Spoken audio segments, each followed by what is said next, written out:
रोशनी का असली मतलब। बहुत समय पहले की बात है। एक छोटे से गांव में आर्यन नाम का एक लड़का रहता था। दिवाली आने वाली थी और पूरा गांव दीपों से सज रहा था।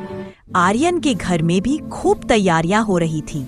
मिठाइयां बन रही थी, घर की सफाई हो रही थी और बाजार से पटाखे लाए जा रहे थे। छोटी दिवाली की शाम आर्यन भी अपने पिता के साथ पटाखे खरीदने बाजार जाता है और पटाखे व मिठाई खरीद कर लाता है।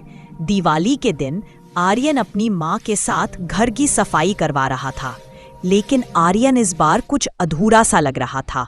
उसने अपनी माँ से पूछा, माँ, क्या दिवाली सिर्फ पटाखे जलाने और मिठाइयाँ खाने के लिए होती है?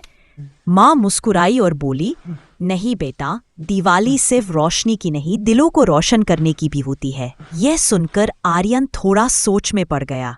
दिवाली शाम वह अपने दोस्तों के साथ पटाखे जला रहा था। तभी उसे पास की झोपड़ी से एक आवाज सुनाई दी।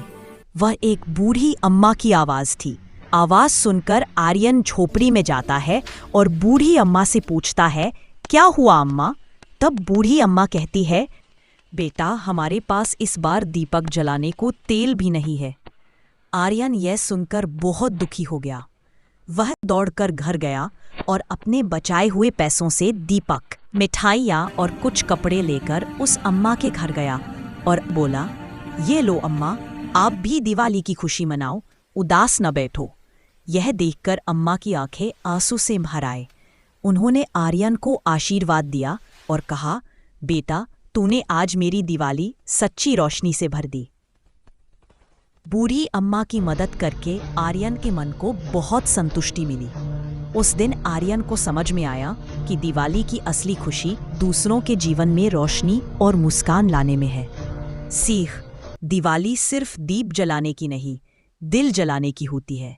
जब हम किसी और की सच्चे दिल से मदद करते हैं, तभी रोशनी सच्चे मायनों में फैलती है।